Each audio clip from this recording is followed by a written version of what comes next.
स्वागत करता हूं अपने चैनल वन पेज स्टडी में। तो आज हम पढ़ेंगे भारत से जुड़े हुए कुछ महत्वपूर्ण तथ्य जो कि एग्ज़ाम पॉइंट ऑफ व्यू से काफ़ी इम्पोर्टेंट हैं। ठीक है, तो जैसा कि चैनल के नाम से ही पता है कि सिर्फ एक ही पेज लाते हैं आपके लिए। उसमें जितने भी क्वेश्चन आए आपके तैयार करने की पूरी कोशिश रहती है 10 मिनट के अंदर ही। ठीक है, तो बिना टाइम गवाए शुरू करते हैं। भारत की प्रादेशिक जल सीमा कितनी है? तो क्वेश्चन में ऐसे आएगा, भारत की प्रादेशिक जल सीमा कितनी है? तो समुद्र तट से 12 समुद्री मील तक होती है। समुद्री तट रेखा जो है वहाँ से 12 समुद्री मील तक होती है। हम जानते हैं एक समुद्री मील में लगभग 1.8 किलोमीटर होता है। 1.8 किलोमीटर होता है एक समुद्री मील में। तो प्रादेशिक जल सीमा वैसे होती क्या है, इसका मतलब क्या है? यानी कि समुद्र के अंदर तक 12 समुद्री मील तक होती है प्रादेशिक जल सीमा। प्रादेशिक जल सीमा से मतलब है कि जैसा भारत का जमीन पर यानी कि मुख्य भूमि पर जैसा अधिकार है वैसा ही समुद्र के अंदर 12 समुद्री मील तक वैसा ही अधिकार होगा। ठीक है। अच्छा, दूसरी संलग्न क्षेत्र क्या होता है? संलग्न क्षेत्र यानी कि जो ऊपर हमने जो पढ़ी है प्रादेशिक जल सीमा, वहाँ से आगे 24 नॉटिकल माइल यानी कि 24 समुद्री मील तक आगे तक होती है। यानी कि 12 समुद्री मील तक तो प्रादेशिक जल सीमा है। संलग्न क्षेत्र होता है प्रादेशिक जल सीमा से भी आगे 24 समुद्री मील तक। अच्छा, संलग्न क्षेत्र में क्या क्या अधिकार हैं भारत के? एक बार रिपीट कर देते हैं ताकि आपको थोड़ा बहुत ध्यान रहे। इस क्षेत्र में यानी कि संलग्न क्षेत्र में भारत का अधिकार है या किसी भी देश का अधिकार है सीमा शुल्क की वसूली, यानी कि जो जहाज़ इधर उधर जाते हैं पानी में उनसे सीमा शुल्क की वसूली भी कर सकता है। साफ सफाई का अधिकार भी रहता है इस क्षेत्र में और वित्तीय अधिकार भी रहते हैं। ठीक है, कारोबार से जुड़े हुए अधिकार। अच्छा, अब तीसरा आ जाता है अनन्य आर्थिक क्षेत्र। अनन्य आर्थिक क्षेत्र कहाँ तक है? संलग्न क्षेत्र से भी 200 नॉटिकल माइल यानी कि 200 समुद्री मील आगे तक का हिस्सा। ठीक है, इसमें क्या क्या अधिकार हैं भारत के? इसमें 3 अधिकार हैं कि भारत या कोई भी देश जिसकी अनन्य आर्थिक क्षेत्र है वो नए द्वीपों का निर्माण कर सकता है। ठीक है, वैज्ञानिक परीक्षण कर सकता है और अनुसंधान यानी कि रिसर्च कर सकता है, जैसे एटम बम का परीक्षण, परमाणु परीक्षण कर सकता है। समुद्री संसाधनों का दोहन कर सकता है।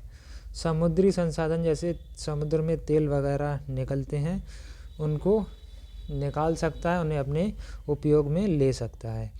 अच्छा, भारत की ग्रामीण जनसंख्या कितनी है? लगभग 68.8% है। ये 2011 की जनगणना के अनुसार है। शहरी जनसंख्या कितनी है? 31.16 यानी कि 31.16% है भारत की शहरी जनसंख्या। भारत में द्वीपों की संख्या कितनी है? 1208 द्वीप हैं। 1208 द्वीप हैं भारत में। ठीक है, 1208 द्वीप याद रख लीजिएगा। अंतर्राष्ट्रीय सीमा से लगे प्रदेश और केंद्र शासित प्रदेश कितने हैं भारत में जो कि अंतर्राष्ट्रीय सीमा से लगे हुए हैं? ऐसे प्रदेश और केंद्र शासित प्रदेश 18 हैं। भारत में राष्ट्रीय राजमार्गों की संख्या कितनी है? भाई, भारत में कई सारे राजमार्ग हैं। ठीक है, जिन्हें नेशनल हाईवे के नाम से जानते हैं, यानी कि NH लिखा हुआ आपने देखा होगा, NH24, NH1, NH2, NH3 ऐसे। ठीक है, तो ऐसे राजमार्ग कितने हैं? 599 राजमार्ग हैं। भारत का विरासत पशु, भारत का राष्ट्रीय पशु तो सभी ने पढ़ा होगा। भारत का राष्ट्रीय विरासत पशु कौन सा है? भारत का राष्ट्रीय विरासत पशु हाथी है। ठीक है, पुदुचेरी जो है, हम जानते हैं पुदुचेरी एक यूटी है यानी कि यूनियन टेरिटरी यानी कि केंद्र शासित प्रदेश है। ये इसका विस्तार कहाँ पर है? अच्छा, हम जानते हैं पुदुचेरी जो है, पुदुचेरी 4 जिले मिलकर पुदुचेरी को बनाते हैं, जिसमें कराईकल पड़ता है तमिलनाडु में, दूसरा जिला माहे वो केरल में पड़ता है, तीसरा जिला यनम जो है वो आंध्र प्रदेश में पड़ता है, और पुदुचेरी ये खुद एक जिला है। ठीक है, तो चारों जिले हो गए। ये 3 राज्यों में फैला हुआ है पुदुचेरी। एक खुद पुदुचेरी है, एक तमिलनाडु, एक केरल, एक आंध्र प्रदेश। तो कराईकल, माहे, यनम ये तीनों किसमें हैं? क्रमशः तमिलनाडु, केरल और आंध्र प्रदेश में है। ठीक है, भारतीय उपमहाद्वीप मूल रूप से भूखंड था, यानी कि जब हम जानते हैं कि पहले सारी ज़मीन एक ही दूसरे पर लगी हुई थी, तो धीरे धीरे टेक्टोनिक प्लेट्स, ठीक है, प्लेटें टूटी हैं पृथ्वी की, तो एक दूसरे से ये अलग होकर महाद्वीप उपमहाद्वीप बने हैं। तो भारतीय उपमहाद्वीप का हिस्सा जो है वो अफ्रीकन प्लेट से लगा हुआ था। ठीक है, जिसे गोंडवाना लैंड कहते हैं। ठीक है, भारत के बीच में टेथिस सागर था, और टेथिस सागर के उस पार कौन सी थी लैंड थी? उसको हम कहते हैं अंगारा लैंड। ठीक है, तो भारत का उपमहाद्वीप जो नीचे का हिस्सा है, जो समुद्र से लगा हुआ है, वो मूल रूप से किससे जुड़ा हुआ था? अफ्रीकन प्लेट से, जिसे हम कहते हैं गोंडवाना लैंड। और बीच में टेथिस सागर था, उसके ऊपर क्या था? उसके ऊपर थी हमारी अंगारा लैंड की प्लेट। ठीक है, अक्साई चिन क्षेत्र का नाम क्या है? अक्साई चिन क्षेत्र को, अक्साई चिन किस क्षेत्र का नाम है? तो लद्दाख को कहते हैं अक्साई चिन। दक्षिण भारत की सबसे ऊंची चोटी, दक्षिण भारत की सबसे ऊंची चोटी अनाईमुडी है, जो कि केरला में है। नीलगिरी पर्वतमाला का विस्तार है। नीलगिरी पर्वतमाला जो है वो है हमारी तमिलनाडु और केरल राज्यों में। यहाँ पर ही प्रसिद्ध पर्यटन स्थल ऊटी नीलगिरी पर्वतमाला पर ही है। ठीक है, इलायची की पहाड़ियाँ सीमा बनाती हैं। इलायची की पहाड़ियाँ यानी कि, और इसे क्या कह देते हैं? कार्डामम की पहाड़ियाँ। ये याद रखिएगा, ये कार्डामम की पहाड़ियाँ या इलायची की पहाड़ियाँ भारत की सबसे दक्षिणतम पहाड़ियाँ हैं, सबसे दक्षिणी सिरे पर पड़ती हैं। इलायची की पहाड़ियाँ और कार्डामम की पहाड़ियाँ दोनों एक ही नाम है, अलग अलग नाम है, बस एक ही हैं दोनों। ये पड़ती हैं कहाँ? केरल और तमिलनाडु में।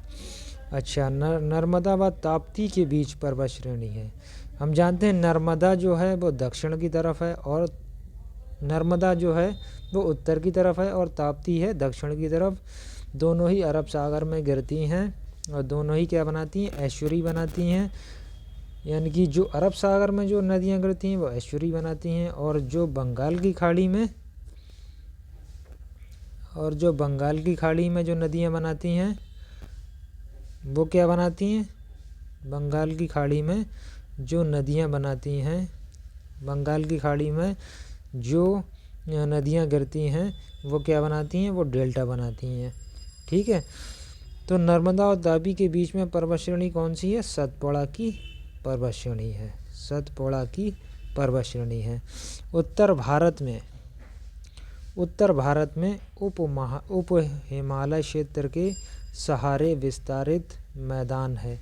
यानी कि उत्तर भारत में हिमालय के नीचे जस्ट एक मैदान बन जाता है, जहाँ पर ऐसा होता है ना कि हिमालय से नदियाँ निकलती हैं, फिर वो बड़े बड़े शिलाखंडों को काट करके नीचे लाती हैं।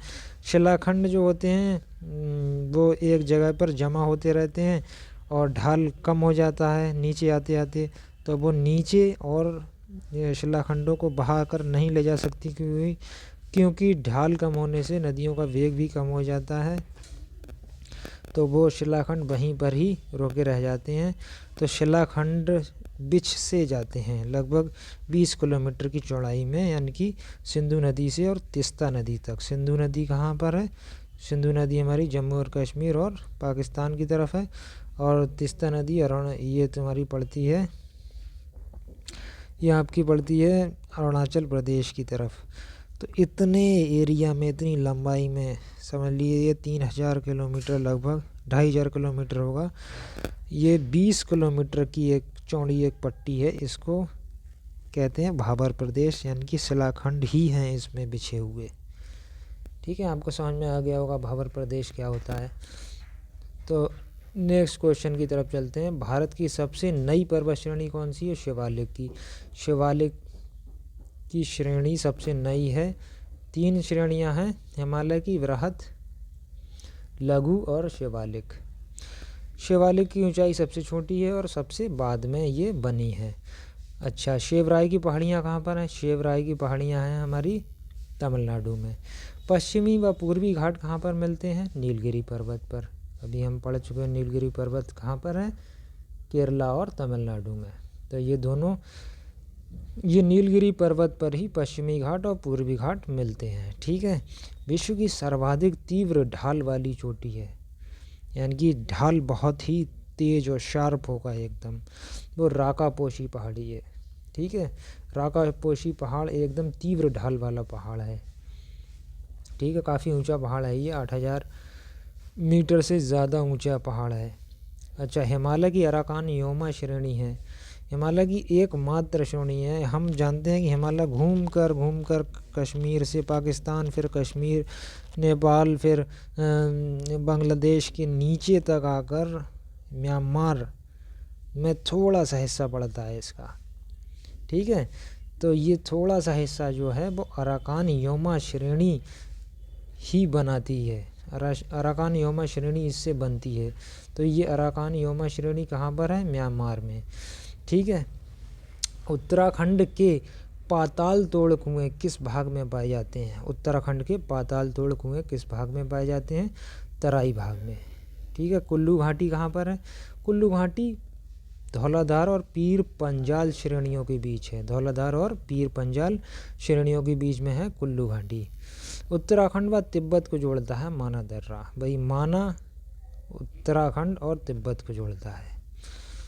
उत्तराखंड और तिब्बत को कौन से जोड़ता है? माना दर्रा। मेघालय पठार भाग है प्रायद्वीपीय भारत का। प्रायद्वीपीय भारत हम पढ़ चुके हैं, अफ्रीकन प्लेट से अलग हुआ था। ठीक है, यहाँ पर नदियों द्वारा ये अलग हो गया। यहाँ पर मेघालय का पठार चला गया नॉर्थ ईस्ट में, और इधर प्रायद्वीपीय भारत का जो पठार है वो इधर की तरफ आ गया, साउथ की तरफ। बीच में ये टूट गया है, ये नदियों ने तोड़ दिया है, इसको काट दिया है, इसलिए वो मेघालय का पठार अलग हो गया है। जहाँ पर गारो, खासी, जैंतिया पहाड़ियाँ हैं वही है ये मेघालय का पठार। ठीक है, इसको शिलांग का पठार भी कहते हैं इसको, मेघालय के पठार को। तो ये बीच में एक गैप बन गया है, जिससे कि प्रायद्वीपीय भारत का पठार अलग हो गया है, मेघालय या शिलांग का पठार अलग हो गया है। ठीक है, बीच में गैप किसने बनाया? नदियों ने काट कर। अच्छा, भारत का औसत समुद्र तल मापा जाता है चेन्नई तट से। चेन्नई तट से हम पूरे भारत की समुद्र तल से ऊंचाई नापते हैं। हम बोर्डों पर आपने लिखा होगा, देखा होगा कि समुद्र तल से ऊंचाई इतनी। तो वो कौन सा समुद्र तल है? भाई समुद्र तल तो कई सारे हैं भारत में। इधर पश्चिमी घाट पर भी है, पूर्वी घाट पर भी है। ठीक है, गुजरात का तट भी है। ठीक है, बंगाल की खाड़ी इधर लगती है। कौन सा तट है? वो चेन्नई तट से ही नापते हैं। एक स्टैंडर्ड एक बना रखा है, एक मानक बना रखा है कि सारे तटों की ऊंचाई हम नापेंगे हैं चेन्नई के तट से। तो आशा करता हूँ आपको समझ में आया होगा। भारत के कुछ महत्वपूर्ण तथ्य थे जो एग्ज़ाम पॉइंट ऑफ व्यू से काफ़ी इम्पोर्टेंट थे। तो आप सपोर्ट करते रहिए मुझे, जिससे कि मैं आपको नई नई वीडियोस लाता रहूँ। अभी भूगोल चल रहा है, बाद में CDP और हिंदी और GK GS जो भी होंगे वो लाता रहूँगा आपके लिए। ठीक है, लाइक सब्सक्राइब ज़रूर कर देना भाई लोगों, और तब तक के लिए खुश रहिए, मस्त रहिए, व्यस्त रहिए।